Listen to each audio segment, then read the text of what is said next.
Qu'avez-vous pensé de Thunderbolt? Ce film que personne n'attendait, ce film avec une communication complètement chaotique, je trouve, personnellement, sachant qu'au bout d'une semaine, ils dévoilaient pourquoi il y avait le Astérix, ils n'ont pas attendu, pour faire attirer justement les gens au cinéma, parce qu'il faut savoir qu'au cinéma, les gens n'avaient pas forcément le voir, ça a bien fonctionné aux États-Unis, mais en France, un peu moins. En Belgique, c'est une catastrophe également. Malheureusement, les gens n'attendaient rien de ce film, parce que le gros processus est dans les deux prochains Avengers, parce qu'entre temps, on a quand même trois séries qui doivent pointer le bout de leur nez, quatre même.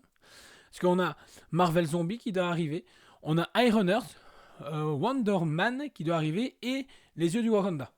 Donc, il y a quand même ces quatre séries-là qui doivent pointer le bout de leur nez et Daredevil Born Again saison 2 en 2026 qui doit arriver. Entre temps, on a aussi les 4 Fantastiques qui arrivent au cinéma du coup en juillet, mi-juillet, auquel où le film donne une scène post-crédit qui malheureusement pour moi spoil forcément la fin du film. Même si quand j'en discute autour de moi, les gens me font oui, mais on s'en doutait et tout. Oui, mais j'aurais pas voulu avoir la confirmation avec une scène post-générique de Thunderbolts qui arrive avant. Maintenant, ça reste mon avis. Est-ce qu'au final, Thunderbolts est un bon film ou pas? Je pense que c'est un bon film. Seul truc, c'est que moi, j'ai du mal du coup à me dire que les gens ont bâché Captain America. Parce que je trouve qu'ils ont les mêmes défauts. Comme ont tous les Marvel dernièrement, tous les mêmes défauts. On a un univers qu'ils ont essayé de construire petit à petit. Depuis Avengers Endgame, on nous introduit plein de nouveaux personnages. Beaucoup de choses se passent à New York. On a Spider-Man, on a Daredevil, Punisher maintenant. On a énormément de choses qui se passent. Et là, on a un événement assez important avec Sentry, avec justement ce qui est en train de se passer à New York. Et il n'y a rien. Pas une onde, rien du tout. Rien. Moi, je ne mens pas forcément qu'on paye l'acteur pour qu'il apparaisse. Juste imaginez un talkie-walkie ou la radio de la police qui est là et qui dit gentiment voilà, il y a Captain America qui était en train d'arriver, Spider-Man qui était en train d'arriver, je sais pas, des choses comme ça. Et puis, si vous avez vu Daredevil Born Again, vous savez qu'il y a quelque chose qui se passe à New York actuellement avec Wilson Fisk. Pourquoi on n'en parle pas ici? Juste en parler, on n'a pas besoin de voir Fisk, on n'a pas besoin de forcément voir des personnages qu'on a vus dans Daredevil, mais juste en parler, parce que surtout avec cette fin de saison, du coup, où il est dans la temporalité, Born Again, là-dedans, je trouve que c'est là où il chie réellement dans la colle, mais bon, c'est un autre sujet, je pense. Le film, quant à lui, est vraiment bon. J'ai aimé, et plus qu'aimé, il y a deux personnages que je retiens forcément dedans. C'est US Agent. J'ai adoré le perso. Déjà dans Falcon Winter Soldier, j'ai adoré le perso pour justement l'acting déjà de Kurt Russell. Il est génial, je trouve. Il a même vraiment cet antagoniste et ce côté justement où il pense faire le bien, mais malheureusement il fait le mal pour y arriver et que au fond, c'est quelqu'un qui a toujours rêvé de vouloir être un héros et au final il n'arrive pas à l'incarner comme il devrait l'incarner. Et forcément Yelena. Yelena qui franchement tue l'écran par justement sa présence et ce qu'elle apporte. Le film joue beaucoup avec elle, mais ils arrivent à pas non plus trop éclipser les autres personnages. Ça, c'est cool. Taskmaster, on en parlera vraiment pas parce que c'était... Moi, je suis content qu'il ait évacué aussi rapidement. Voilà, ça, on va pas se mentir. Red Guardian, j'aime énormément l'humour qu'ils ont amené avec lui. En fait, ce qui est bien, ce film qui est lourd dans le sens où traiter plus ou moins la dépression et ce côté très négatif, c'est compliqué. Et il arrive à amener cette légèreté dans le film. Je trouve que c'est très intéressant. Il y a des gens qui n'ont pas aimé parce que du coup, ils l'ont trouvé lourd et tout ça, mais je trouve que justement, il amène cette légèreté au bon moment parce que par moment, on est là, on fait ouais, ok, vous allez me fournir la corde pendant le cinéma, comme ça, si moi je veux pas bien, au moins on y passe tous. Ensuite, Bob, dit Sentry, très intéressant, c'est cool de la façon où ils l'ont amené et en même temps, comme ils l'ont évincé à la fin, voir ce qu'ils veulent en faire plus tard, parce qu'il ne faut pas oublier que justement cette nouvelle équipe reviendra. Bucky Barnes, sous-exploité. Et en même temps, je comprends parce qu'il fallait pas trop le mettre en avant. Il fallait pas non plus qu'il vole la vedette à tout le monde. Mais je trouve que par moment, il aurait pu aller au-dessus. C'est juste ce qui manque. Ghost, j'ai toujours du mal avec le perso. Et je veux dire, elle a l'air sympathique. Il y a une bonne harmonie avec le reste. Mais j'ai vraiment du mal avec le perso. Et ça, depuis Ant-Man 2, voilà, je trouve que l'actrice ne dégage rien en termes d'acting. Je trouve que n'arrive pas à s'imposer par rapport aux autres. Maintenant, ça reste forcément mon avis à ce niveau-là. Et le film, quant à lui, remplit son cahier des charges d'un film justement de super-héros, de Marvel. C'est clairement ça qu'il remplit. Il vient s'interposer là au milieu de Juki.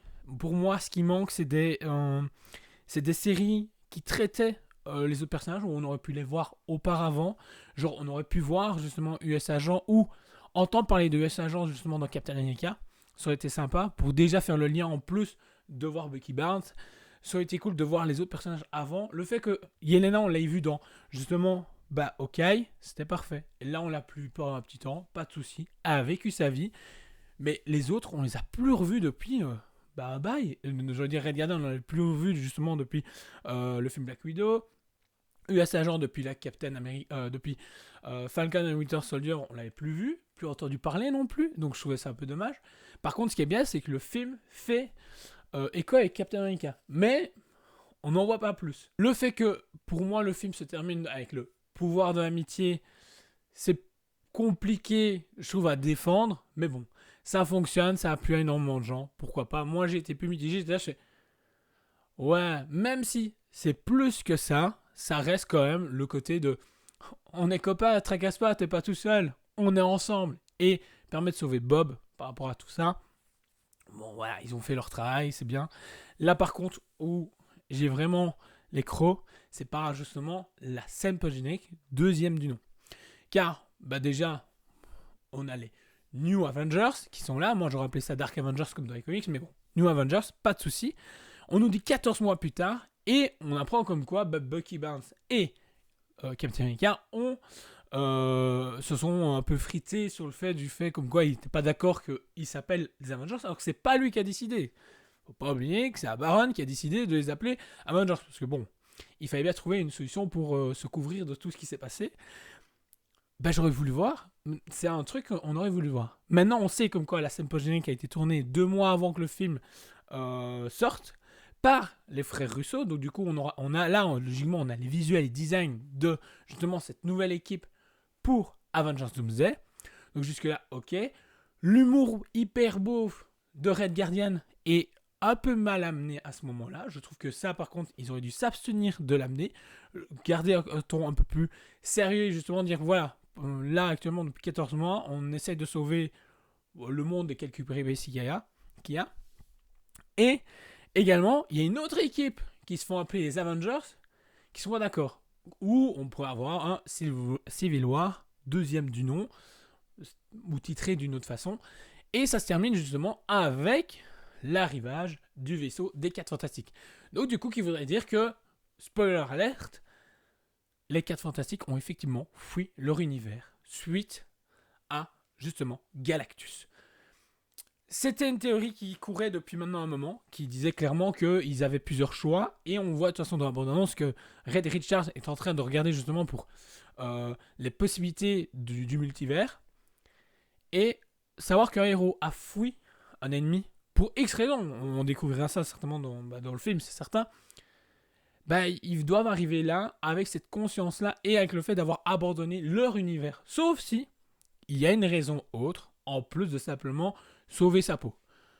On découvrira ça de toute façon dans 2 mois exactement, donc ça va arriver très rapidement. J'ai vraiment hâte quand même de découvrir les 4 Fantastiques, le film a l'air vraiment cool, il y a une bonne ambiance, ça a l'air d'être bien tourné, la colorimétrie a l'air magnifique, donc franchement j'ai vraiment hâte, mais je trouve juste qu'ils auraient dû pas les montrer dans la scène post-générique. On aurait dû avoir autre chose, peut-être l'intercation justement entre Falcon et Winter Soldier, ça aurait été beaucoup plus intéressant, ou autre chose, juste voir une main métallique pour nous montrer que Doomsday arrivait Et c'était suffisant, il n'y avait pas besoin de plus. À la manière où ils avaient fait justement à l'époque avec Thanos, juste nous montrer quelque chose, ou voir le masque posé et voir qu'il le prend, il le met.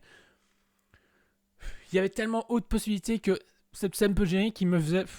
Moi, ok, on s'y attendait, mais bon, au moins elle est là. C'était pour moi quand même un très bon film, j'ai quand même passé un très bon moment devant. Franchement, c'était cool, c'était fun. Juste le côté un peu dépressif, c'était pas la bonne période pour moi pour avoir un film comme ça, mais franchement, ils s'en sortent haut la main, mais je n'arrive toujours pas à comprendre pourquoi les critiques de Captain America, sachant que pour moi, ils ont les mêmes défauts. Maintenant, il a un peu moins de défauts que Captain America, ça, il n'y a pas de souci, mais ils ont les principaux mêmes défauts, donc du coup, j'ai du mal juste avec ça. Mais là, sur ce, voilà, Marvel montre comme quoi ils veulent quand même renouveler, montrer comme quoi, effectivement, ils avaient privilégié la qualité à la quantité. C'est ce qui a encore été dit justement le boss de chez Disney, c'est ce qu'il a encore annoncé. Donc on verra bien dans le futur ce que ça a apporté. Donc du coup, n'hésite pas à me dire ce que toi tu as pensé du film Thunderbolt et de ce que tu penses de tout ça. Franchement, ton avis m'intéresse. N'oublie pas également de t'abonner, lâcher un pouce, partager la vidéo et on se retrouve très vite pour une prochaine vidéo.